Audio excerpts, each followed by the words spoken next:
एक होता है पत्थरों का मंदिर जिसे पुजारी मंदिर बनाता है। भगवान के मंदिर को मंदिर पुजारी बनाता है और घर को मंदिर नारी बनाती है। ध्यान रखना, घर भी एक मंदिर है। मंदिर उसे ही नहीं कहते हैं कि जहाँ भगवान की मूर्ति स्थापित होती है। मंदिर वही भी होता है जहाँ आप और हम बड़े सुख चैन से जिया करते हैं, रहा करते हैं। वो घर भी किसी मंदिर से कम नहीं होता है। आओ आज एक ऐसा मंदिर बनाएं, ऐसे मंदिर का निर्माण करें जो मात्र ईंट चूने और पत्थर से ना बनता हो। ऐसा मंदिर बनाएं आज यहाँ बैठ करके जो इंसानियत की ईंटों पर तैयार हो। ऐसा मंदिर बनाएं जिसमें सच्चाई की सीमेंट हो। ऐसा मंदिर बनाएं जिसमें चरित्र का चूना हो। और ऐसा मंदिर बनाएं जिसमें मोहब्बत की मीनारें हो। तो समझना हमने जीवन सार्थक करके जी लिया। मोहब्बत की मीनारें बनाओ। महान धर्म में पैदा हुए हो तो सोच भी महान होना चाहिए। महान धर्म में पैदा होकर सोच यदि निकृष्ट रही, इससे बड़ा धर्म का दूसरा अपमान कोई और नहीं हो सकता है। मैं आपसे निवेदन करना चाहता हूं, सोच बहुत बड़ी होना चाहिए। महान स्थान पर बैठने से आदमी महान नहीं होता है। अब बताओ नांदगांव वालों, यदि मुझे हटा के तुम्हें यहां बिठा दिया जाए और मुझे वहां बिठा दिया जाए तो लोग प्रणाम तुम्हें करेंगे या मुझे करेंगे? मैं ऊपर बैठूं या नीचे बैठूं, प्रणाम उसे ही होता है। और एक बात याद रखना, शिखर पर बैठने से कौआ भगवान नहीं हो जाया करता है। भगवान तो भगवान होते हैं और कौआ कौआ हुआ करता है। मैं आपसे इतना निवेदन करना चाहता हूं कि महान स्थान पर बैठने से आदमी महान नहीं होता, बल्कि महान आदमी जहां बैठ जाते हैं वो स्थान महान हो जाया करता है, वो स्थान पवित्र हो जाया करता है। यदि हम महान हैं तो कहीं भी बैठे कोई फर्क नहीं पड़ता है। आगे की सीट हो या पीछे की सीट हो, महानता होगी तो दुनिया अपने आप उसकी पूजा करेगी। ध्यान रखना, घर को बहुत महान बनाओ, घर को मंदिर बनाओ। एक बात याद रखना, परिवार वह होता है जिसमें हम जन्म लेते हैं। परिवार वह होता है जिसके बीच हम अपने जीवन की अंतिम सांस लेते हैं।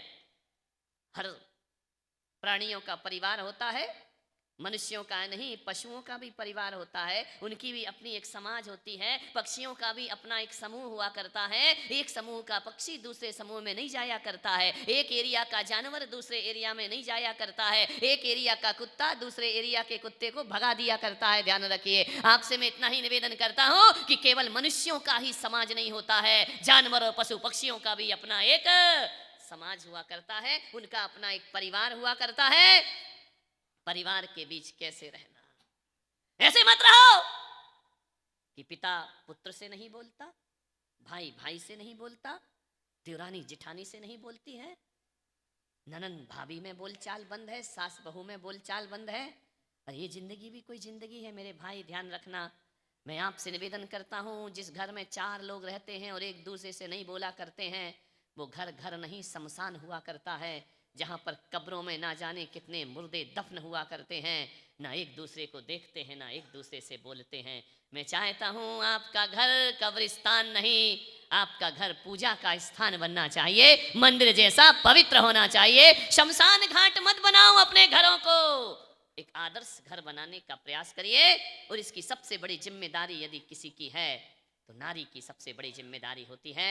नारी चाहे तो घर को नरक बना सकती है और नारी चाहे तो घर को स्वर्ग बना सकती है। आपके ऊपर डिपेंड है, आपको सोचना है, आपको विचार करना है। ये लोग ज्यादा घर में नहीं रहा करते हैं, दिन भर तो बाहर ही घूमते हैं, रात को आते हैं, सो जाते हैं धर्मशाला की तरह, सुबह उठे हो फिर कमाने।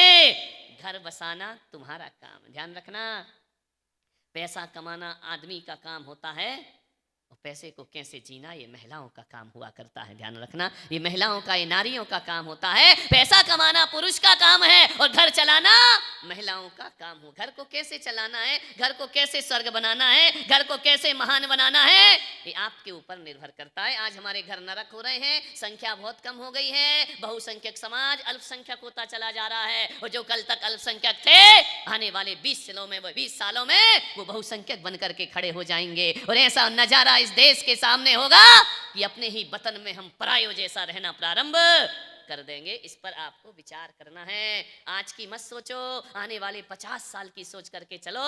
भारत यदि इसी तर्ज पर चलता रहा तो इस देश को फिर से गुलाम होने में ज्यादा देर नहीं लगेगी। ध्यान रखना, आजादी दिलाने वालों ने दिला दी आजादी, हम संभाल नहीं पा रहे हैं। ध्यान रखना, मान्य घर को संभालो। पहले परिवार होता है, फिर समाज होती है। व्यक्ति, व्यक्ति से परिवार बनता है, परिवार से समाज बनती है, समाज से राष्ट्र बना करता है। ध्यान रखना, मजबूत राष्ट्र तभी होगा जब मजबूत हमारा परिवार होगा। ध्यान रखना, परिवार यदि मजबूत नहीं है तो राष्ट्र भी मजबूत नहीं हुआ करता है। एक व्यक्ति ने पूछा, महाराज 7 वार होते हैं, रविवार होता है, सोमवार होता है, मंगलवार, बुधवार, गुरुवार, शुक्रवार, शनिवार, ये 7 वार होते हैं। मुझे अपने घर का मुहूर्त करना है, मुझे अपना घर प्रवेश करना है, बताओ कौन सा वार सबसे ज्यादा महत्वपूर्ण होता है, कौन सा वार शुभ होता है? अरे मैंने कहा ना सभी वार शुभ होता है, ना सोमवार शुभ होता है। मैंने कहा आज जाकर कैलेंडर में देखना, वहां पर 7 वार लिखे हुए होंगे, 8वां वार पुलक सागर का जोड़ देना और वो 8वां वार होगा परिवार। ध्यान रखना, जिसका परिवार आनंद में होता है उसका रविवार भी मंगल होता है, उसका मंगलवार भी मंगल होता है, बुधवार, गुरुवार, अरे कोई भी वार हो, 7 वारों को अच्छा करना है तो 8वें वार परिवार को महान बनाने का प्रयास। जिस परिवार में खुशियां ना हो, शांति ना हो, क्या ज्योतिषियों से मुहूर्त देखते रहते हो पागलों की तरह? कुंडलियां दिखाते रहते हो, हाथ की रेखाएं दिखाते रहते हो। मान्यवर, मैं पुलक सागर कहता हूं, ध्यान रखना, हाथ की रेखाओं से जिंदगी नहीं बदला करती है।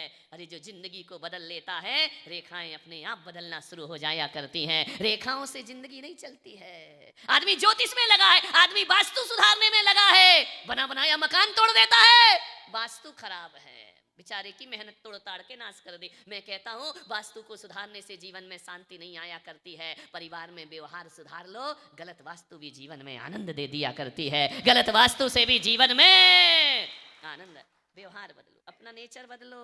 ध्यान रखना, अपना व्यवहार बदलने का प्रयास करो, परिवार को स्वर्ग बनाने का प्रयास करिए। मान्यवर, माता को साड़ी चढ़ाती हो, चोला चढ़ाती हो, चढ़ाओ, चढ़ाना चाहिए, तुम्हारी आस्थाएं हैं, खूब चढ़ाओ, मेरा कोई विरोध नहीं है। लेकिन एक बात याद रखना, घर को नरक जैसा बनाओ, माता को चोला चढ़ाओ तो माता भी तुम्हें शांति देने वाली नहीं है। ध्यान रखना, कितनी भी चुनरी उड़ा देना उनको, घर में शांति नहीं मिलेगी। मैं आपसे निवेदन करता हूं, यदि माता को, पद्मावती माता को, दुर्गा लक्ष्मी को चोला चढ़ाने जाते हो मंदिरों में, तो मैं कहता हूं कि जब जब देवी का चोला लेकर के आओ, जब जब देवी की साड़ी लेकर आओ, तो अपने घर में एक सास को भी साड़ी लेकर के आना। मैं कहता हूं यदि सास को साड़ी चढ़ा दी तो जो शांति सास देगी ना, वो माता देने वाली नहीं है। ध्यान रखना, यदि सास प्रसन्न हो गई तो घर में शांति, क्योंकि अशांति का कारण माता नहीं है, अशांति का कारण तो राजमाता है। ध्यान रखना, इसको प्रसन्न कर लो, जीवन आनंद में हो जाएगा। ध्यान रखना, सासू को खुश रखो। बुढ़ापा है, अंतिम स्टेज है, एक दिन ये बुढ़ापा हम सबको भी आने वाला है। घरों में बुजुर्गों का सम्मान खत्म हो रहा है। मैं पुलक सागर कुछ नहीं कह रहा हूँ, इतना ही कह रहा हूँ नांदगांव वालों कि टूटे हुए दिलों को अरमान देने आया हूँ, टूटे हुए दिलों को अरमान देने आया हूँ, और इंसान को इंसान की पहचान देने आया हूँ। और मेरे पास कुछ नहीं है नांदगांव वालों, मैं कांपते अधरों को मुस्कान देने आया हूँ। इन कांपते अधरों को मुस्कान मिल जाए तो मेरा ये ज्ञान का यज्ञ पूरा हो जाया करता है। आपसे निवेदन है, परिवार को बहुत अच्छा बनाओ। ये मच्छर परेशान कर रहा है, ये एक मच्छर पूरा प्रवचन डिस्टर्ब कर रहा है। नांदगांव में मच्छर बहुत है भाई, नहीं औरंगाबाद में कुत्ते ज्यादा थे, सोने नहीं देते थे, रात रात उनकी ड्यूटी चलती थी। यहाँ मच्छरों से परेशान है, क्या कर सकते, तुम भी क्या कर सकते हो, मैं भी क्या कर सकता हूँ। मान्यवर, घर को स्वर्ग बनाइए। माता को चोला चढ़ाना सौभाग्य है, तो घर को व्यवस्थित रखना ये परम सौभाग्य हुआ करता है। घर में अशांति है और मंदिर में शांति धारा करते हो, मंदिर में शांति मंत्र पढ़ते हो, घर को नरक जैसा बना रखा है, मंदिर में शांति विधान करते हो। बाहरी नादान इंसान। एक बात याद रखना, लड़ाई झगड़े घर में होते हैं, माफी भगवान से मांगता है जाकर के। मैं कहता हूं जब तक तुम्हारे घर के लोग माफ नहीं करेंगे तब तक दुनिया का कोई परमात्मा तुम्हें माफ करने वाला नहीं हुआ करता है। लाख कोशिश कर लेना, लड़ते वहां हो, माफी भगवान से मांगते हो। कैसी नादानी है, ध्यान रखना। एक व्यक्ति मेरे कमरे में आया, बड़े गुस्से में आया, बड़े ताव में आया। दरवाजा ऐसा लगा हुआ था, आकर के एक जोर से लात मारी, बोले नमोस्तु महाराज। अरे मैंने कहा यार तू नमोस्तु कर या नहीं कर, तू ये बता उसको तूने लात क्यों मारी इतने जोर से दरवाजे को। मैंने कहा घर से बीवी से झगड़ के आया है क्या?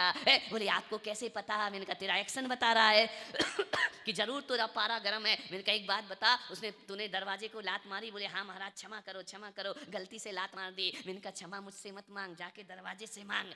तो बोले दरवाजे से क्या क्षमा मांगना, क्षमा तो आपसे मांगू, आप जीवित इंसान है, दरवाजा तो अजीव है, पुद्गल है, वो क्या जाने उससे क्या क्षमा मांगना। अरे मैंने कहा नादान आदमी, क्षमा मांगने में तुझे जीव और अजीव दिखाई दे रहा है, अरे लात मारते समय भी सोच लेना था इस अजीव को क्या लात मारना। विचार करिए, लात मारते समय जीव अजीव याद नहीं आया, क्षमा मांगते। मैंने कहा जब तक दरवाजा माफ नहीं करेगा, मैंने कहा तब तक पुलक सागर भी माफ करने वाला। भगवान महावीर कहते हैं अजीव से भी जीव जैसा जो व्यवहार करता है उसके जीवन में अहिंसा परमो धर्म आया करता है। अजीवों से भी जीव जैसा व्यवहार। हम पत्थरों में भगवान देखा करते हैं, अजीवों में जीव के दर्शन किया करते हैं। ये मत सोचना ये मूर्ति पूजक समाज, ये मूर्तियों को पूजने वाले किसी मंदिर में पत्थर को झुक रहे हैं। नादान हैं वो लोग जो मूर्ति में पत्थर देखते हैं। हम महान हैं, हम पत्थर में भगवान देखा करते हैं। ध्यान रखिए, पत्थरों में भगवान देख लेते हैं। अमेरिका ने कहा भारत कितना पिछड़ा देश है, भारत जैसा पिछड़ा देश हो ही नहीं सकता। बोले क्यों? बोले इसलिए कि ये कहते हैं कि चांद में देवता है, सूरज में देवता है, ये कहते हैं अंतरिक्ष में देवों के विमान हुआ करते हैं। हम चांद पर गए हैं, वहां कुछ नहीं है, पत्थर है, मिट्टी है, कुछ नहीं है। जिस चांद को ये भगवान समझते हैं वहां हम कॉलोनी बनाने का प्रयास कर रहे हैं। इतने मूर्ख भारत के लोग अंतरिक्ष को देवता मानते हैं। ये कैसे लोग हैं? अनपढ़ गंवार जाहिल। अंतरिक्ष पे चला गया अमेरिका, रूस चला गया अंतरिक्ष पर, मंगल ग्रह पर चले गए। मैं आपसे कहता हूं नांदगांव में एक बात ध्यान रखना कि अंतरिक्ष में मंगल में जा रहे हैं लोग, अरे मंगल में जीवन तलाश रहे हैं लोग, चांद में जीवन तलाश रहे हैं लोग। मैं पुलक सागर कहना चाहता हूं कि मंगल में जीवन मत तलाशो, अपने जीवन में मंगल तलाशो, तुम्हारा जीना सार्थक और सफल हो जाएगा। हम भारत के लोग मंगल में जीवन नहीं तलाशा करते हैं, हम अपने जीवन में मंगल की तलाश किया करते हैं। ध्यान रखिए, मैंने अमेरिका से इतना ही कहना चाहता हूं, कोई बात नहीं, भारत के लोग यदि चंद्रमा को देवता मानते हैं, सूरज को देवता मानते हैं, नदियों को देवता मानते हैं, हम भारत के वो लोग हैं जो अग्नि को देवता माना करते हैं। हम वो लोग हैं कि जीते हो किसी ने देश तो क्या, हमने तो दिलों को जीता। हम पत्थरों को पूजने वाले लोग हैं। हमने कहा हम पिछड़े हुए लोग नहीं हैं। और मैं पूरी दुनिया से इतना कहना चाहता हूँ, इतनी भी तरक्की हमें नहीं चाहिए कि हम इंसान को इंसान ना पहचान सके। ध्यान रखिए, हमने कहा तुम कहते हो ना कि चांद में ईंट पत्थर मिट्टी है, हम उसे देवता मानते हैं। हम भारत के लोग हैं, हम भारत की प्राचीन साधु संतों की परंपरा के लोग हैं। हमने नहीं देखा कि चांद पर मिट्टी है, ईंट है, पत्थर है, लेकिन हम इतना जरूर कहते हैं, हमें जिससे जो मिलता है हम उससे अपने आत्मा के रिश्ते जोड़ लिया करते हैं, हम उनसे अपने संबंध बना लिया करते हैं। तुम तो कहते हो कि चांद पर मिट्टी है, हम तो कहते हैं कि साक्षात धरती को हम देखते हैं जिसमें मिट्टी है, और जो धरती हमें अन्न पानी देती है हम उस धरती को अपनी माता कह करके बुलाया करते हैं। तुम किस मिट्टी की बात कर रहे हो? जिस धरती ने अन्न दिया, जिस धरती ने पानी दिया, हम उस धरती को माता कह के बुलाते हैं। और जो गंगा हमारी प्यास बुझाती है हम उसे गंगा मैया कह करके बुलाया करते हैं। हम तो वो लोग हैं, ध्यान रखना, साक्षात पानी को देवता और धरती को देवता मानने वाले लोग। और जो चंद्रमा हमें शीतलता देता है हम उससे मामा के रिश्ते जोड़ लिया करते हैं। हम भारत के वो लोग हैं जो चंद्रमा को चंद्रमा नहीं चंदा मामा कह करके याद किया करते हैं। हम भारत के लोग वो लोग हैं, यदि कोई अक्षर किसी कागज पर लिख दिया जाए, ऋषियों की वाणी लिख दिया जाए, तो उस कागज को हम जिनवाणी माता कह करके पूजा करते हैं। हम तो कागज को भी माँ कह देते हैं, हम तो धरती को भी माँ कह देते हैं। और जो गाय हमें जिंदगी भर दूध पिलाती है उस जानवर को भी हम गौ माता कह करके सम्मान दिया करते हैं। एक माँ वो होती है, आपकी माँ ने आपको साल में एक बार दूध, साल भर दूध पिलाया होगा, 2 साल दूध पिलाया होगा। जो माँ 1 साल दूध पिलाती है हम उसे माँ कहते हैं। और गाय तो हमें जिंदगी भर दूध पिलाती है, हम उसे गौ माता कह करके।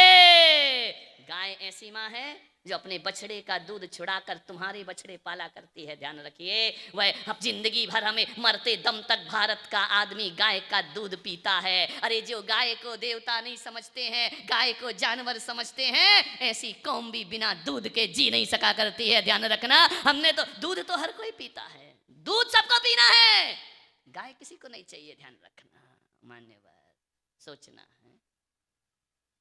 हम जीवन को बहुत महानता से जीने का प्रयास करें। क्यों घर को नरक बना रखा है? मैं आपसे निवेदन करता हूं, बहुत सी महिलाएं मंदिर जाती होंगी, नहीं जाती? क्लब में ही जाती हो क्या? बोलो ना, तो शर्मा काहे को रही है? सभी नहीं जाती, इतना भी मत फेंको कि सभी जाती हैं। सभी जाती हैं तो पंडाल कहाँ का कहाँ होता। ध्यान रखना, नांदगांव कोई स्वर्ग से आके नहीं बना है। यहाँ भी बैठे गिना देंगे कितनी जाती कितनी नहीं जाती है। ये फोकट के अहंकार लेकर मत जियो अपनी जिंदगी में। ध्यान रखना, कितने लोग जाते हैं मंदिर, मैं नहीं कोई गिनती नहीं कर रहा हूँ, कोई काउंटिंग नहीं कर रहा हूँ कितने जाते नहीं जाते। मेरा प्रश्न ये नहीं है कि कौन जाता है कौन नहीं जाता है, मेरा प्रश्न तो इस बात का है कि आप मंदिर जाते हैं, हर धर्म मजहब के लोग अपने पूजा के स्थल पर जाते हैं, कितनी देर बैठते हो मंदिर में? बोलिए, 10 मिनट, 15 मिनट, 1 घंटे? वो 1 घंटे भी जो बैठी है ना, वो मंदिर में नहीं बैठी, पंचायती में बैठी है। ध्यान रखना, उसको घर से आने में 1 घंटा लगता है, जाने में 2 घंटे लगते हैं।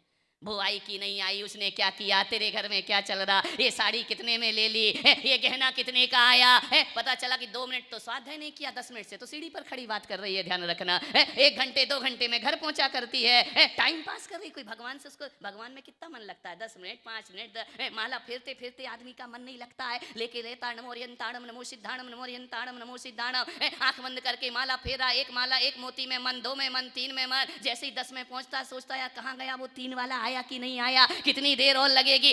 आंखें बंद हैं लेकिन फिर भी दिखाई दे रहा है थोड़ा थोड़ा, नहीं दिख रहा है तो हाथ से देख रहा है कितना और बचा है, आ गया 3, हो गई तिहाड़ जेल से मुक्ति। ध्यान रखना, ये तुम्हारा मंदिर आना है। मान्यवर, आपसे निवेदन है मेरा, पूजा पाठ में मन कम लगता है। देव सासू बहू, 2 बहुएं बैठी थी, सासू की बुराई कर रही थी।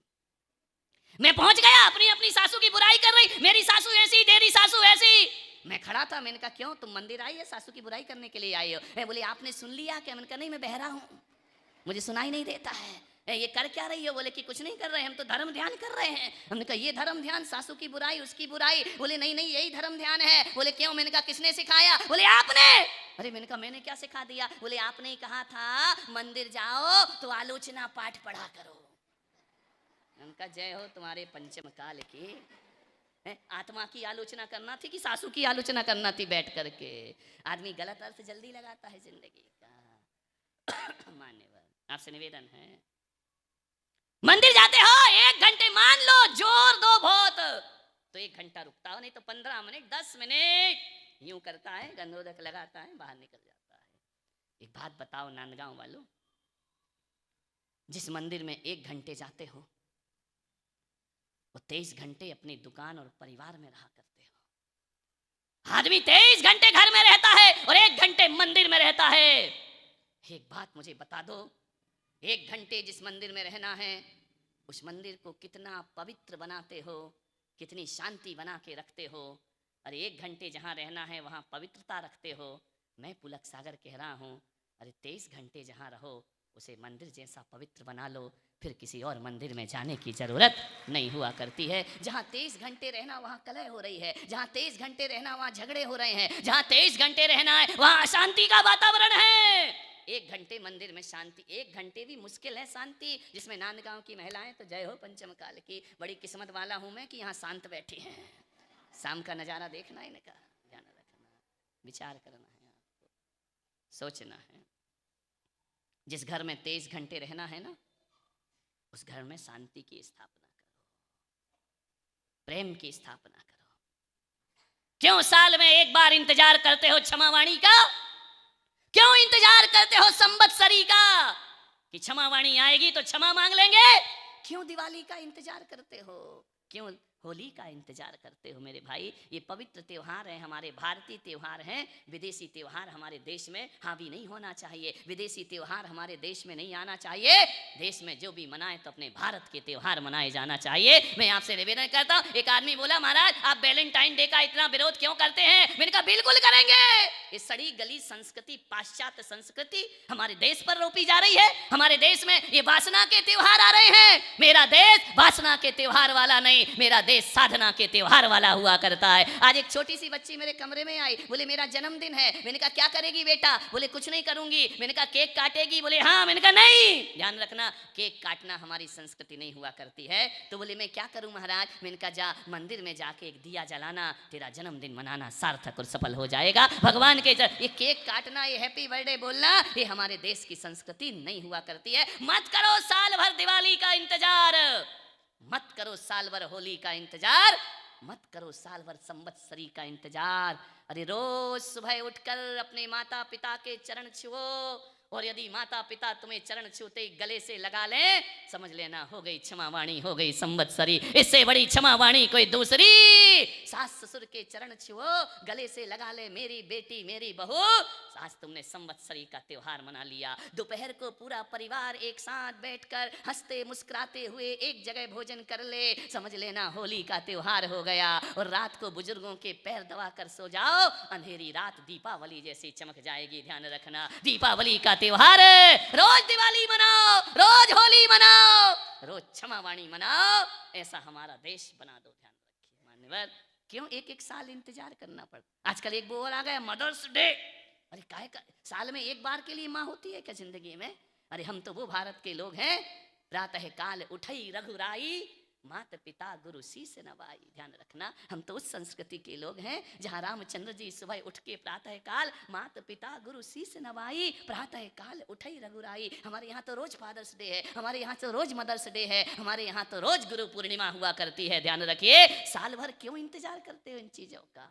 एक एक दिन बांट दिए हैं, एक दिन माँ का, एक दिन पत्नी का, एक दिन प्रेम का, एक दिन फूल का। धत तेरे मूर्खों, ये भारत की दशा बना दी है। पग पग मंदिर डग डग तीर्थ, ये भारत की पहचान हुआ करती है।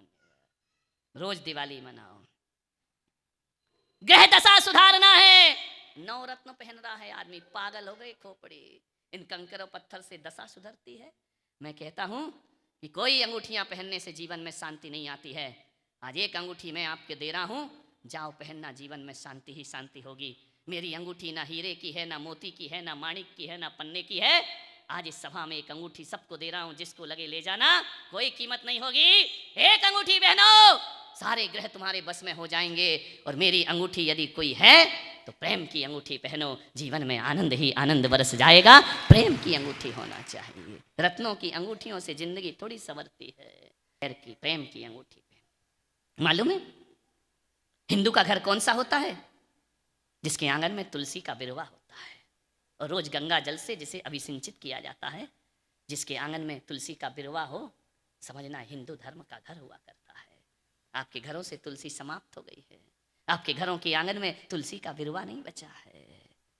मैं पुलक सागर कहता हूं, हर घर में एक तुलसी का पौधा होना चाहिए। ध्यान रखना, तुलसी बीमारी को दूर करती है, तुलसी बुरी बलाओं को प्रवेश नहीं करने दिया करती है। तुलसी वो है जो हमारे जीवन को आनंद से भर दिया करती है। लेकिन मैं यहाँ कहूँ कि तुलसी का पौधा लगाओ तो मुसलमान कहेंगे हम क्यों लगाएं, हम हिंदू थोड़ी हैं। बाहरी आदमी, पेड़ पौधों की भी जात हो गई। मैं तो सोच सोच के परेशान हूँ। पेड़ पौधों की जात हो गई, रंगों की जात हो गई। हरा रंग मुसलमान का, लाल भगवा रंग हिंदुओं का। अरे रंग को भी बांट दिया तुमने, पेड़ पौधों को भी बांट दिया तुमने। विचार करो, हम भगवा से परहेज करते हैं, तो जब भगवा से परहेज करते हो तो भगवा रंग की अग्नि में खाना काहे को बनाते हो मेरे भाई बताइए? वो भी तो भगवा रंग की अग्नि हुआ करती है, उसमें भी तो भोजन पकाना पड़ता है ना। कितना परहेज करोगे? एक बात मैं आपसे कह, हम हरे रंग से परहेज करते हैं, काहे का हरा रंग और काहे का भगवा रंग। मेरे भाई रंगों की जात मत बनाओ। ये सस्य श्यामल भूमि भारत माता की भूमि है, ये हिंदुस्तान की भूमि है। यहाँ सातों रंग यदि किसी के हैं तो भारत माता के सातों रंग हुआ करते हैं। रंगों में क्यों देश को बांट रहे हो? यदि रंग बांटोगे ना तो बताओ शाकाहारी हो, आप बताओ हरी सब्जी कैसे खाओगे? वो तो मुसलमानों की हो गई, हरा रंग मुसलमान का है। अब हरा चला गया तो बचा क्या खाने को? भिंडी भी गायब, तोरई भी गायब, मिर्ची भी गायब, कोथमीर भी गायब, पालक भी गायब, सब हरी हरी है। और अपन क्यों बोले हरा रंग उनका है? अपन तो हरी हरी हरी हरी वाले हैं। भारत हिंदुस्तान हरा रंग उनका। अब तुम क्या खाओगे हिंदुओं बताओ? जब हरा रंग ही उनको दे दोगे अब तुम क्या खाओगे? विचार करिए, सोचिए। अब वो कहेंगे हम लाल नहीं खाएंगे, हम भगवा नहीं खाएंगे, तो बेटा टमाटर कैसे खाओगे तुम? अनार कैसे खाओगे तुम? एक एक चीज पर विचार करो तो ये सब्जियां बढ़ जाएंगी, फल बढ़ जाते हैं। मैं तो कहता हूँ यदि सबकी एकता की बात करना है तो तरबूज ले आओ। समझ गए क्या? बाहर हरा भीतर हिंदू मुस्लिम एकता। ध्यान रखना, तरबूज ही बचेगा ले दे के खाने के लिए। मान्यवर सोचना है, मत बांटो देश को। हिंदुस्तान में कोई चीज किसी की नहीं है, जो भी है वो भारत माता की चीज है। ध्यान रखना, भारत के रहने वाले लोग विचार करना है। बहुत बट चुके हम, बहुत टूट चुके हम। परिवार टूट गए, घर टूट गए, समाज टूट गई, पंथों में बट गई, संतों में बट गई, ग्रंथों में बट गई समाज। आज यदि हिंदू समाज का पतन हो रहा है तो एक ही चीज से दूसरे हमें नहीं लूट पाए, हमारे ही लोगों ने हमें लूट लिया है। ध्यान रखना, सबसे बड़ा पतन छुआछूत की भावनाएं, अस्पृश्यता की भावनाएं। ऊंचे कौम का आदमी, नीचे कौम का आदमी बट गया। हमने लोगों की जात पूछी, हमने लोगों की चाहत नहीं पूछी। ध्यान रखना, हमने ये पूछी ये कौन सी कौम का है, ये ऊंची जात का है, नीची जात का है। हमने ये नहीं पूछा उसे रोटी चाहिए या नहीं चाहिए है? आदमी की जात बाद में होती है, मजहब बाद में होती है। भूखा है इंसान, रोटी की तलाश हुआ करती है। विचार करिए, प्यासा है इंसान, पानी की तलाश हुआ करती है। जरूरतें नहीं पूछी हमने, और हमारी इस कमजोरी का फायदा विदेशियों ने उठाया और तेजी से पूरे देश में धर्मांतरण की लहर चल जाया करती है। ध्यान रखना, हम ही टूटे हैं, हम ही बटे हैं, हमें किसी ने नहीं लूटा। हमारी ना समझी हमें लूट करके चली जाया करती है। मान्यवर, आपसे निवेदन है, घरों को बचाओ। यदि महिलाएं जिद करना छोड़ दें और पुरुष गुस्सा करना छोड़ दे तो उससे बड़ा घर कोई दूसरा हो नहीं सकता है। लेकिन महिलाएं जिद पे अड़ी रहती हैं, ये तो होगा, ये तो करेंगे, कैसे भी हो, हजार तर्क निकालेंगे, गलियां निकालेंगे, बहाना बनाएंगे, ये तो होना ही होना है। आदमी को गुस्से पे गुस्सा आया जाता है, क्रोध पे क्रोध आया जाता है। ये दो चीज ऐसी हैं जो तुम्हारे घर को तोड़ दिया करती हैं, घर को बिखेर दिया करती हैं। आज से नियम ले लो कि हम महिलाएं कभी जिद नहीं करेंगे, और आदमी नियम ले ले हम गुस्सा नहीं करेंगे। फिर तो मैं कहूंगा ना जा मंदिर, ना जा मस्जिद, ना जा तीर्थ स्थान, तेरे घट में बसे हैं भगवान। ध्यान रखिए, घट में भगवान बस जाएंगे। जीवन को बदलिए। जीवन साथी का चयन बड़ी सावधानी से करना, गोरी चमड़ी पे मत मर जाना। ध्यान रखना, अच्छे संस्कारों पे जाना। एक बात याद रखना, रूप रंग और धन देख करके विवाह मत करना। जिंदगी में रूप ज्यादा दिन अच्छा नहीं लगता। एक चेहरा कितने दिन अच्छा लगेगा? पहले दिन, दूसरे दिन, तीसरे दिन, चौथे दिन। जिस पे जान दे रही हो कल उससे जान लेने की नौबत आ जाएगी। ध्यान रखना, गोरे लोग कोई ज्यादा देर अच्छे थोड़ी लगते। रूप कितने दिन अच्छा लगेगा? एक सुंदर चीज को रोज रोज देखो, रोज रोज देखो, रोज रोज देखो, रोज रोज देखो, तो उसकी सुंदरता खत्म हो जाया करती है। एक चुटकुला कितनी बार हंसाएगा? एक बार, दो बार, तीन बार, चार बार, उसके बाद तो कहेगा बंद कर भाई, बहुत सुन लिया तेरा चुटकुला। गोरापन ज्यादा नहीं, ऐसा नहीं है ना कि कोई गोरा है तो वो क्या करे बेचारा। गोरे काले की बात नहीं हो रही है। रूप रंग ज्यादा दिन नहीं चलता है। गोरे रंग पे इतना गुमा न कर, गोरा रंग 2 दिन में ढल जाएगा। ध्यान रखना, धन देख कर भी आकर्षित मत होना।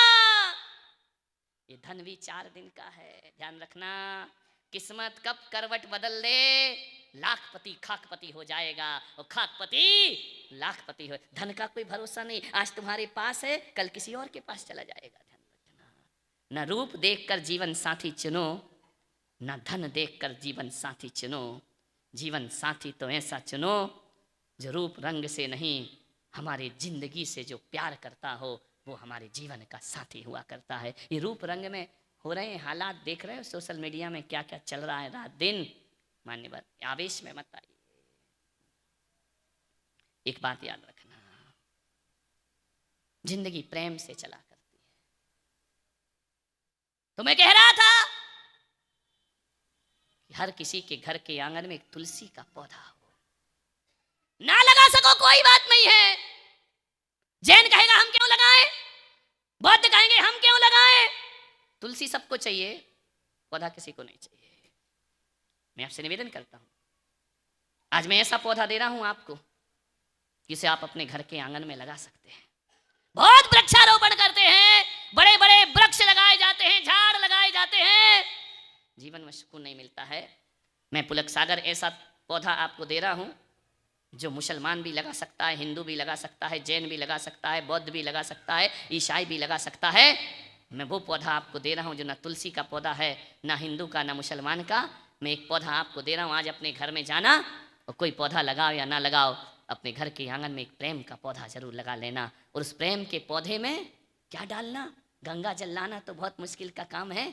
मैं कहता हूँ कि प्रेम के पौधे में समर्पण का जल डालते रहना, तुम्हारे घर की खुशियां दुगनी होते जाएंगी, तुम्हारा घर दिवाली और होली में परिवर्तित होता जाएगा। एक प्रेम का पौधा लगाओ हर घर के आंगन में। समझदारी और समर्पण। घर में झगड़े किसके होते हैं, ना समझी के झगड़े होते हैं। थोड़ी सी समझदारी रख लो तो बड़े से बड़ा क्रोध भी हमारे घर से दूर भाग। ना समझी के झगड़े, कोई मूल्य नहीं उन झगड़ों का, आदमी झगड़ते रहता है। मैं आपसे कह रहा हूं, सोने की चूड़ी और कीमती वस्त्रों से जिंदगी नहीं चला करती है। मान्यवर, मैं आपसे इतना ही निवेदन करना हूं कि सोने की चूड़ियां पत्नी को दो या ना दो, महंगी महंगी साड़ी पत्नी को दो या ना दो, महंगी कार पत्नी को दो या ना दो, चलेगा, लेकिन कुछ मत करो। पुरुषों से इतना निवेदन है कि 24 घंटों में, दिन के 12 घंटों में थोड़ा समय पत्नी को जरूर दिया करो। ध्यान रखना, ये धन दौलत की भूखी नहीं, ये वक्त की भूखी है, ये समय की भूखी है। ध्यान रखना। सही है तो ढंग से ताली बजा।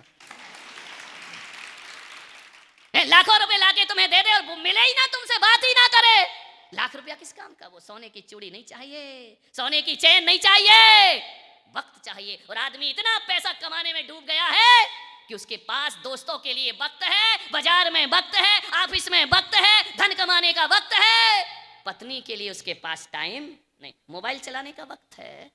थोड़ा वक्त इसे भी दे दिया करो। ये भी कोई घर छोड़ के आई है तुम्हारा घर बसाने के लिए, ये भी अपने माँ बाप को छोड़ के तुम्हारी गृहस्थी बसाने के लिए आई है। ये कुछ नहीं चाहती, थोड़ा सा समय, ऑफिस से लौटो, दुकान से लौटो, पत्नी लेटी है, सिर दुख रहा है, परेशान है, बुखार आ रहा है, तुम उसकी तरफ देखते भी नहीं हो, तुम वही तानाशाही वाली बातों में चले जाते हो। मैं बीमार हूं तो क्या बात हुआ, दवाई नहीं मंगा सकती थी क्या, लड़के से मंगा लेती, डॉक्टर को फोन कर देती। नहीं, ऐसे घर नहीं चलने वाले। एक बात ध्यान रखो, एक पति वो है जो ज्यादा पैसा नहीं कमाता, रुपया नहीं कमाता, लेकिन पत्नी का पूरा ध्यान रखा करता है, पत्नी का पूरा ख्याल रखता है। जिसके पास बहुत बड़ा बंगला नहीं है, कोठी नहीं है, लेकिन पत्नी को थोड़ा सा कष्ट हो जाए तो उसका दिल दहल जाया करता है। बताइए, आप सोचिए, कौन अपने घर को मंदिर बना सकता है। विचार करना है। आप आओ घर लौट करके, पत्नी बीमार है, कहना चल उठ, खाना बाद में खाएंगे, बैठ गाड़ी में, सबसे पहले मैं तुझे डॉक्टर के पास ले जाता हूँ, तेरा इलाज कराता हूँ। इतना यदि किसी पति ने बोल दिया ना, इतना भी बोल दिया, मैं विश्वास दिलाता हूँ 50% से दर्द उसका अपने आप दूर हो जाया करता है। मेरे पति ने मुझे पूछा तो है, घर में कौन पूछेगा, वो भी पराए घर की लड़की आई है, वह भी तुम्हारे घर में बहू बन करके आई है, अरे उसकी भी कम उम्र है, वो भी चाहती है लोगों से पूछे, तुम नहीं पूछना, पति पूछना नहीं चाहता, देवर जेठानी पूछना नहीं चाहते, सास बहू, ये तुम्हारी बहनें, ये भी कोई कम नहीं है। ध्यान रखना, बहुत कड़वे कड़वे वचन बोला करती है, व्यंग्यवाण किया करती है, उसको ये हंस हंस के सह लिया करती है। कब तक सहेगी, कौन बोलेगा उससे। एक नारी अपने सारे अरमान अपने पति से जोड़ करके आती है, और पति ही यदि उसकी उपेक्षा करता है तो घर स्वर्ग नहीं नरक जैसा दिखाई देने लगता है। ये थोड़ा अवसर दो, इनको समय दो, मीठा ना लाओ, मीठी बात तो बोल दिया करो, ये उसमें अपने जीवन का आनंद बटो। हमेशा दुत्कारी जाती है। नारी का जीवन देखो कैसा जीवन है। बच्चे का काम ना करे तो बच्चा आंख दिखाता है, मम्मी तुमने ये नहीं किया, मम्मी तुमने वो नहीं किया। पति का ना करे तो पति चिल्लाता है, सास का ना करे तो सास बड़बड़ करती है, देवरानी का ना करे तो देवरानी मुंह बनाती है। किस किस का काम करे वो ध्यान रखिए, माना विचार करिए। ये नारी, मेरे भारत की बेटियां सोचती हैं, जब तक पीहर में रहती हैं तो माँ बाप कहते ये तेरा घर नहीं है, ध्यान रखना, तेरा घर तो ससुराल है। वो ससुराल आती है तो सास कहती तेरे बाप का घर नहीं है, ये घर तू ससुराल में है, ये तेरे बाप का घर नहीं है। बेटी सोचती फिर मेरा घर है कौन सा, ना बाप का घर मेरा है ना ससुर का घर मेरा है। विचार करिए, सोचिए, किसे अपना घर मानेगी वो। इतना मत करिए पत्नियों के साथ। मान्यवर आप मत सोचो आज तुम्हारा नंबर है, ध्यान रखना, इनका नहीं है। इनके जीवन को क्या चाहती है, 2 मीठे शब्द बोल लो। पड़ोस की पत्नी के साथ खाना खाओगे ना तो नमक ना हो और वो कहे कैसा लग रहा है, नहीं नहीं नहीं बहुत अच्छा बहुत अच्छा बहुत अच्छा, नहीं नहीं कोई चिंतन क्यों, अच्छा नहीं नहीं बहुत अच्छा बना है, अपनी अपनी नमक डालना भूल जाए तो थाली सुदर्शन चक्र बन जाती है। ध्यान रखना, ऐसा भेदभाव क्यों होता है? आप बताइए, मैं आपसे पूछना चाहता हूं। बात छोटी है, बात बड़ी गंभीर है। आप रास्ते में घूमने जा रहे हैं, मॉर्निंग वॉक पर जा रहे हैं, रुमाल गिर गया, पड़ोसिन ने उठा के दिया, आप क्या बोलोगे? तुम क्यों बोल रही हो, क्यों और आग में घी डाल रही हो, हैं? क्या बोलोगे? किसी ने उठा के दे दिया कि महामंत्री जी कहाँ गए? यदि दूसरे की पत्नी ने रुमाल दिया तो आप क्या बोलोगे उसको? बोलो ना, खुद की पत्नी की बात नहीं कर रहा हूँ। यही बोलो मैडम थैंक यू, धन्यवाद धन्यवाद, आपने मुझे रुमाल उठा करके दिया। दूसरे की पत्नी को धन्यवाद, और यही रुमाल खुद की पत्नी उठा के देती, फिर क्या बोलते? मुंह से नहीं निकलता, जीव अंदर की तरफ जाती थैंक यू बोलने में, प्राण रुकते, ऐसा लगता छाती पे चट्टान रख लें क्या। आपके मुंह से नहीं, आप कहते क्या हुआ उठा के दे दिया तो तू चल काहे को रही थी पीछे पीछे, मैं कब गिराऊं और तू कब उठा। एक बात ध्यान रखिए, आप 100 बार वो गलती करती है, 100 बार गाली खाती है, आप 100 बार उसे दुत्कारते हो, 100 बार उस पर गुस्सा निकालते हो। अरे गलत करे तो बेचारी गाली खाती है, अच्छा करे तो कभी धन्यवाद भी दे दिया करो अपने जीवन में। इतना अधिकार तो एक पत्नी को मिलना ही चाहिए। गलत करे तो आप बड़बड़ करते हो, गुस्सा करते हो, चिल्लाते हो, अच्छा करते हो तब नहीं बोलते कि धन्यवाद। अरे कभी बोला करो अपने जीवन में। कभी कभी ऐसे शब्द होते हैं हम बोल दें तो हमारा जीवन आनंद से भर जाया करता है। ध्यान रखिए, शब्दों से ही जीवन जुड़ता है, शब्दों से ही जीवन टूटता है। आपसे निवेदन है, गलती करे तो गालियां देते हो, अच्छा करे तो धन्यवाद देने की हिम्मत भी रखिए। दूसरों की पत्नी का इतना सम्मान रखते हो, उसके साथ कोई रोटी देने वाली नहीं, बीमार होगी तो यही खिलाएगी तुमको, ध्यान रखना। पलंग पे पड़ जाओगे तो यही पानी देने वाली है, ये घूमने फिरने वाली कुछ नहीं करने वाली। ध्यान रखना है, जिंदगी इनके ही साथ कटना है। अब जिसके साथ पूरी जिंदगी काटना है उसके लिए तुम्हारे पास अच्छे शब्दों का चयन नहीं हुआ करता है। मैं आपसे निवेदन करता हूँ, बच्चा गलती करे उसे डांटो, लेकिन बच्चा अच्छा काम करे तो धन्यवाद जरूर दिया करो, उसको थैंक्स जरूर बोला करो। कम से कम बच्चा सोचेगा मेरी मम्मी ने धन्यवाद दिया है, कल से और अच्छा काम करने का प्रयास करेगा। लेकिन गलती पर डांटते जाओगे, बच्चा कहेगा यार कुछ भी कर लो, इनके मुंह से तो प्रशंसा निकलनी नहीं है। बच्चा सोचता है भाड़ में जाने दो, जैसा होगा होगा, मैं अपनी जिंदगी। ध्यान रखिए, डांटने की ताकत रखते हो तो सम्मान देने की ताकत भी तुम्हारे अंदर होना चाहिए। ध्यान रखिए, तो जीवन आपका सुखी हो जाएगा। प्रेम के 2 शब्द बोलो, मानने में सोचना है, छोटी छोटी बातें हैं।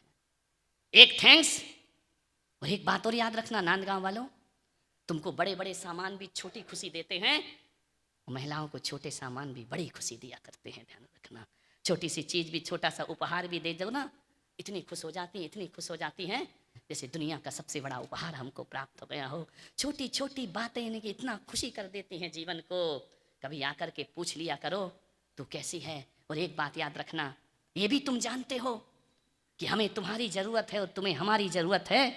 जिंदगी एकाकी नहीं कटा करती है, लेकिन इस जुबान से निकलता नहीं है। ध्यान रखना, उसको थोड़ा जुबान को खंगालो, थोड़ी उकाली पी लो पुलक सागर के प्रवचन की, गला साफ हो जाएगा तुम्हारा। ध्यान रखिए, कम से कम एक बार तो बोला करो कि मुझे तेरी जिंदगी में, मेरी जिंदगी में तेरी बहुत अहमियत है, तेरे बिन मेरा जीवन नहीं चल सकता है, तू मेरी जिंदगी की हमसफर है, तू मेरी बहुत, मुझे तेरी जरूरत है और तुझे मेरी जरूरत है। लेकिन है बोलेंगे नहीं। ध्यान रखना, इसी से तो महाभारत होती रहती है। ध्यान रखना, जरूरत है या नहीं है, इनकी जरूरत है तुमको, बोलो है, लेकिन ये नहीं बोलेंगे, ये बोलेंगे तू नहीं तो कोई और सही। ध्यान रखना, मान अपने व्यवहार बदलिए, जीवन को बदलने का प्रयास करो। बैंड बाजा बजा कर लाए हो, कौन बोल रहा है इसलिए आज तक बैंड बज रही है हमारी? हैं बोले एक शादी हो रही थी, पति पत्नी पत्नी रो रही थी, विदाई हो रही थी, पीहर से ससुराल आ रही थी, बड़ी जोर जोर से रो रही थी। एक आदमी ने पूछा कि आदमी क्यों नहीं रोता है, वो क्यों रोती है? पत्नी ने बोला कि मैं आखिरी बार रो रही हूं। कुछ लोगों को ऐसी बातें डायरेक्ट समझ में आएंगी, इसको तो जिंदगी भर रोना है। ध्यान रखना, मानने वाला सोचना है आपको। ग्रह लक्ष्मी बना करके लाते हो तो बहुओं को लक्ष्मी जैसा सम्मान भी देना चाहिए। एक सास से मेरा इतना निवेदन है, अपनी बहू को इतना प्यार दे, इतना प्यार दे, इतना प्यार दे, इतना प्यार दे कि तुम्हारी बहू अपने पीहर का मोबाइल नंबर भूल जाए। ध्यान रखना, इतना प्यार एक सास को देना चाहिए, वह अपने पीहर का मोबाइल नंबर भूल जाए। और एक बहू अपनी सास को इतना प्यार दे, इतना सम्मान दे, इतना सम्मान दे कि गर्मी की छुट्टी में वो तेरी ननंद के आने का इंतजार ना करे। ध्यान रखना, तो तुम्हारा जीवन सार्थक और सफल हो जाएगा। नहीं तो गर्मी की छुट्टी में मेरी बेटी आएगी, मेरी बेटी आएगी नहीं। दोनों तरफ से परिवर्तन होना चाहिए, दोनों तरफ से जीवन बदलना चाहिए, दोनों तरफ से शांति होना चाहिए। मैं आज जो बात कर रहा हूँ, घर को तीर्थ बनाने की, घर को स्वर्ग बनाने की बात कर रहा हूँ, क्योंकि भारत का एक एक घर स्वर्ग हो गया तो भारत का समाज स्वर्ग हो जाएगा। और जिस दिन समाज स्वर्ग हो गया उस दिन पूरा राष्ट्र मेरा स्वर्ग। घर से शुरुआत होना चाहिए, परिवार से होना चाहिए। आजकल हालात बहुत बिगड़े हुए, ये भी कम नहीं और ये तो पूछो ही मत। विचार, एक अम्मा जी मंदिर से आई तो मेरे दर्शन करके जैसे ही जाने लगी, मैंने कहा अम्मा जी इधर आओ। बोले बोलो महाराज। मैंने कहा सुखी हो? बोले महाराज बहुत सुखी हैं। अरे मैंने कहा क्यों सुखी हो, ऐसा क्या किया, पूजा करके सुखी हो? अरे पूजा वूजा करके सुखी नहीं हो, लेकिन मैं बहुत सुखी हूँ। मैंने कहा अम्मा तेरे सुख का कारण क्या है? बोले मेरी 3 बेटियां हैं। ध्यान रखना, एक माँ कहती है मेरी 3 बेटियां हैं। तो मैंने कहा क्या हुआ, उनकी शादी हो गई? अरे बोले महाराज ऐसे घर में शादी हुई है, जिंदगी में जो मैंने सोचा उससे ज्यादा मिला। मैंने कहा ऐसा क्या हो गया, ऐसे कहाँ तेरी बेटियों की शादी हो गई? बोले महाराज मैंने शादी से पहले नियम लिया था, अपनी बेटियों को वहीं दूंगी जहां सास नहीं होगी। किस्मत से 3 बेटियों की सास, और मेरी 3 बेटियां इतना राज कर रही हैं ससुराल में, इतना राज कर रही हैं, कोई सास मास नहीं है। मेरा सपना पूरा हो गया। जय हो चिंतामणि पारसनाथ भगवान की। अरे मैंने कहा इतनी जयकारा लगा रही है? बोली पारसनाथ भगवान ने मेरी सुन ली, एक भी बेटी को सास नहीं है। मैं बड़ी खुशी हूँ, बेटियां राज कर रही हैं। दामाद ऐसा सुबह से चाय दे देता है, नाश्ता दे देता है, इतना राज कर रही शहजादी बन के। मैंने कहा अम्मा जी बहुत खुश हो, तुम तो बहुत अच्छा तुम्हारा रूल्स रहा। मैंने कहा और कोई तकलीफ? बोले एक तकलीफ है महाराज। मैंने कहा क्या? बोले लड़का 35 साल का हो गया। समझ गए क्या है? ऐसी बातें आपको डायरेक्ट समझ में आती हैं। तो मैंने कहा 35 साल का हो गया तो क्या हुआ? बोले शादी नहीं हो रही है। अरे मैंने कहा शादी नहीं हो रही? मैंने कहा कोई कुंडली नहीं मिली क्या? बोले कुंडली तो मिल रही है। तो मैंने कहा फिर क्यों शादी नहीं हो रही? मैंने कहा गण नहीं मिल रहे हैं। बोले गण भी मिल रहे हो, गणेश भी मिल रहे हैं। तो मैंने कहा शादी क्यों नहीं हो रही? लड़की नहीं मिल रही। बोले मिल रही है, आते हैं देखते हैं, कहते घर जाके जवाब देंगे। वो जवाब आज तक नहीं आया।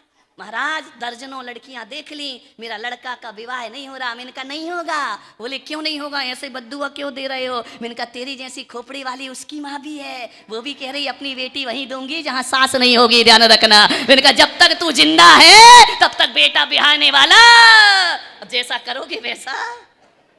मारे आदमी, मैंने कहा जब तक तू जिंदा है तेरे घर में तो बहू नहीं आ सकती। ध्यान रखना, क्योंकि तेरी जैसी खोपड़ी की और लोग भी हैं धरती पर। बाहरी आदमी अपना सुख देखता है, दूसरों का नहीं। विचार करना है आपको, सोचना है, जिंदगी को समझना है। दामाद बेटी को चाय बना के दे तो कितना सुख लगता है, और बेटा बना के दे दे तो जोरू का गुलाम। विचार करिए, ये सोच है आपकी, ऐसी मानसिकता है आपकी।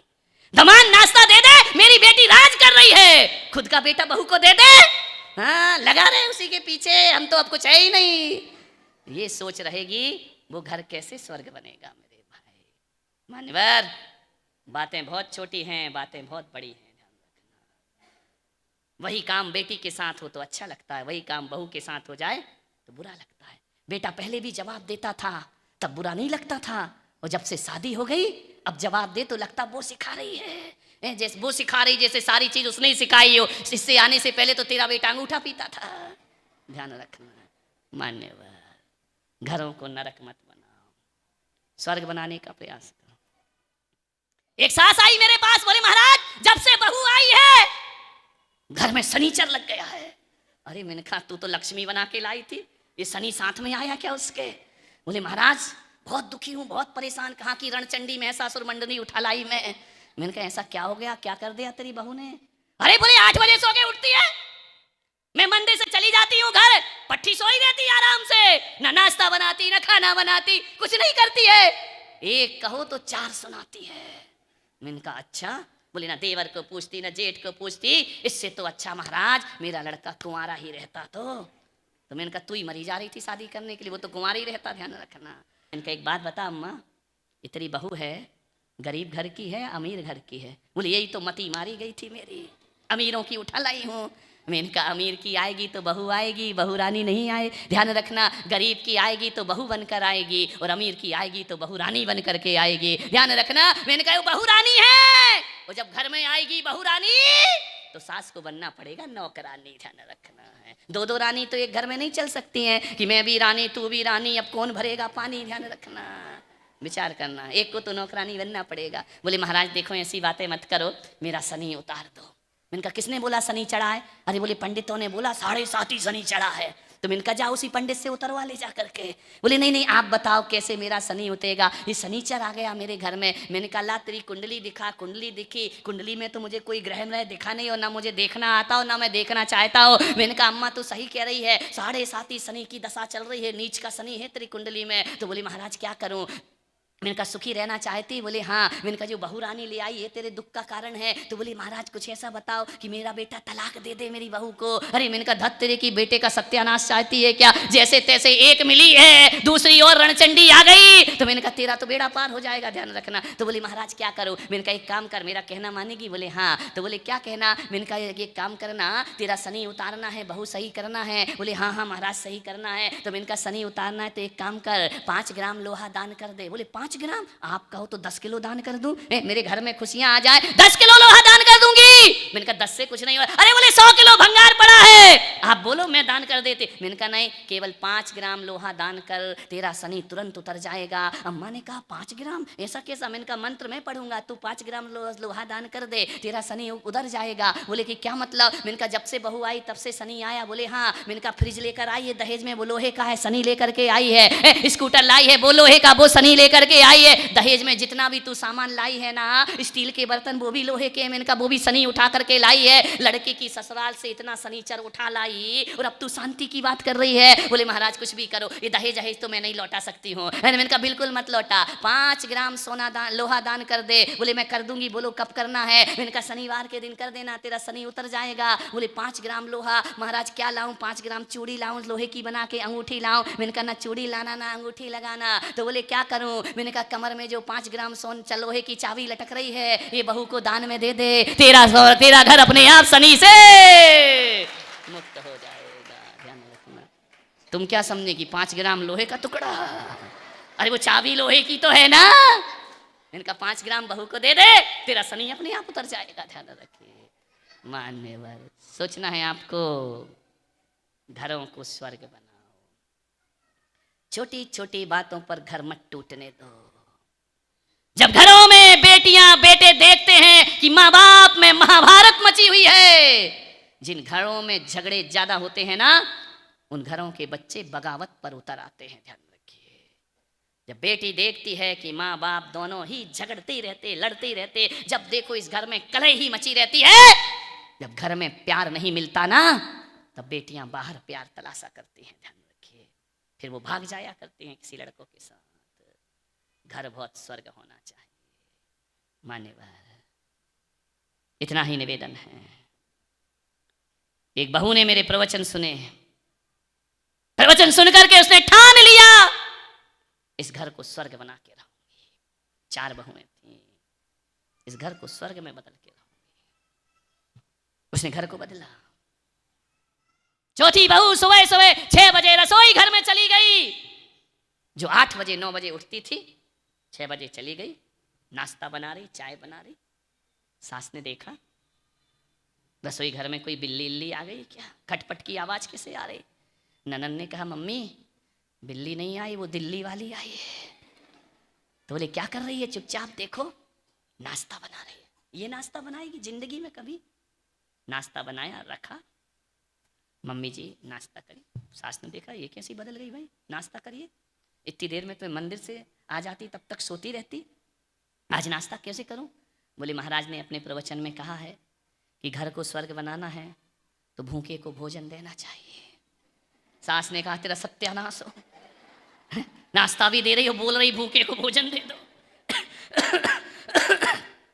ऐ तू घर को स्वर्ग बना रही कि महाभारत बना रही? बोले मम्मी चुपचाप खा लो, चुपचाप खा लो, जो भी बनाया खा लो, भूखे को भोजन देना धर्म हुआ करता है। बोले तो ना जाने आदमी ने क्या सोच रखा है कि घर के दरवाजे पे भिखारी हो वही भूखा होता, उसको ही देना धर्म है।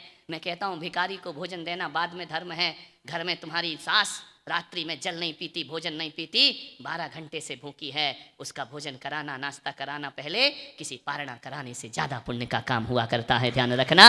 वह भी तो भूखी है ना, वह रात में पानी नहीं पीती, रात में जल नहीं पीती है, अन्न नहीं खाती है, रात्रि में भोजन नहीं करती है। आप बताइए बाहर खड़े भिखारी को भोजन देना पुण्य होगा या इस तपस्विनी माँ को भोजन देना पुण्य हुआ करता है? ध्यान रखिए। मैं तो आपसे इतना ही निवेदन करता हूँ। उस बहू ने कहा माँ आज के बाद नाश्ता मैं बनाऊंगी, भोजन मैं बनाऊंगी, बाहर के भूखों को देना उतना पुण्य नहीं है जितने घर के तपस्वियों को भोजन कराना पुण्य हुआ करता है। उपवास में क्या होता है, 12 घंटे ही तो अन्न जल का त्याग किया जाता है ना।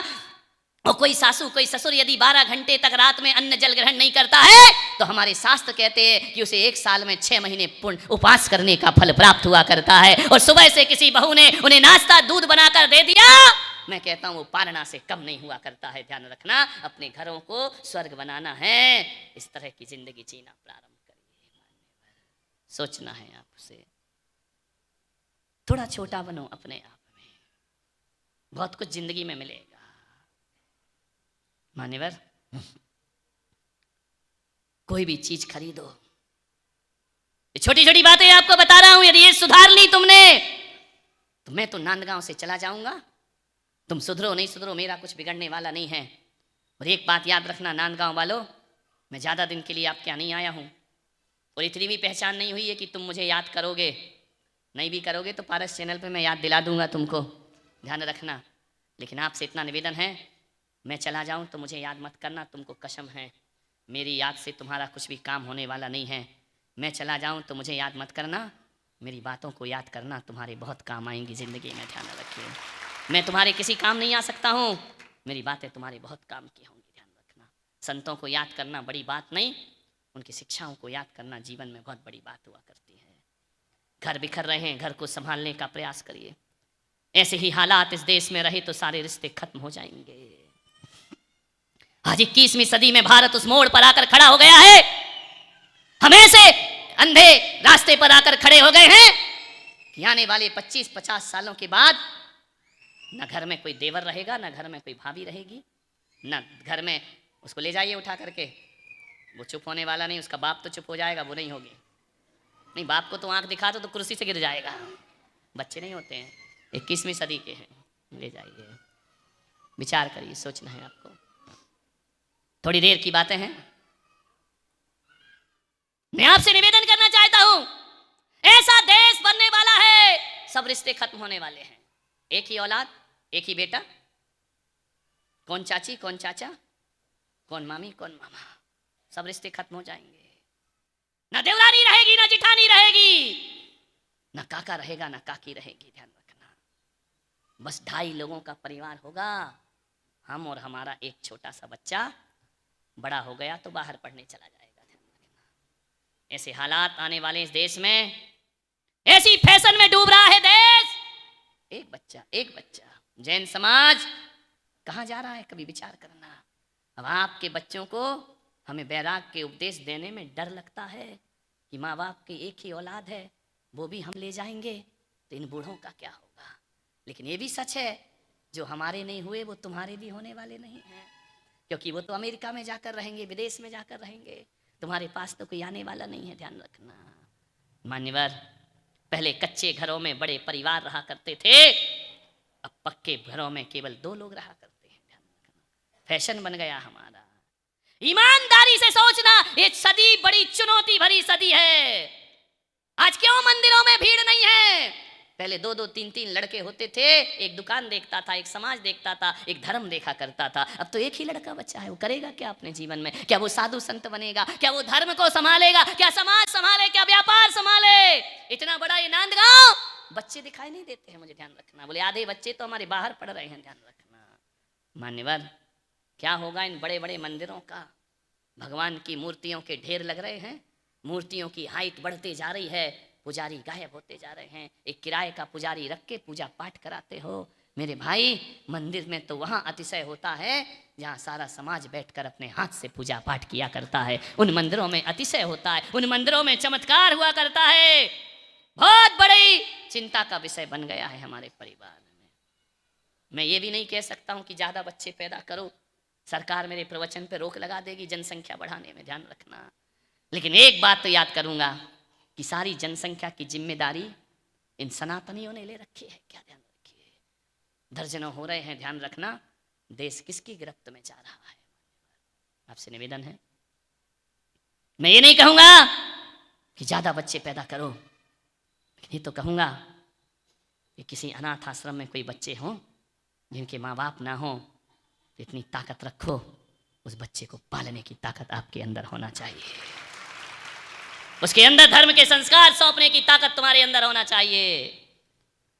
तुम्हारे पास बेटी नहीं है, तुम कन्यादान ना कर सको, तो किसी अनाथ बच्ची का घर बसा देना, तुमको अपनी बेटी के कन्यादान का फल प्राप्त हुआ करेगा। ध्यान रखिए, मानिएगा। जिंदगी को समझिए, केवल खाना पीना जीना यही जिंदगी नहीं हुआ करती है। इस शरीर से कुछ ऐसा करके जाओ कि तुम्हें शरीर के पाने के बाद जब इसे छोड़ो तो पश्चाताप नहीं होना चाहिए। ध्यान रखना है, जीवन को सार्थक बनाओ।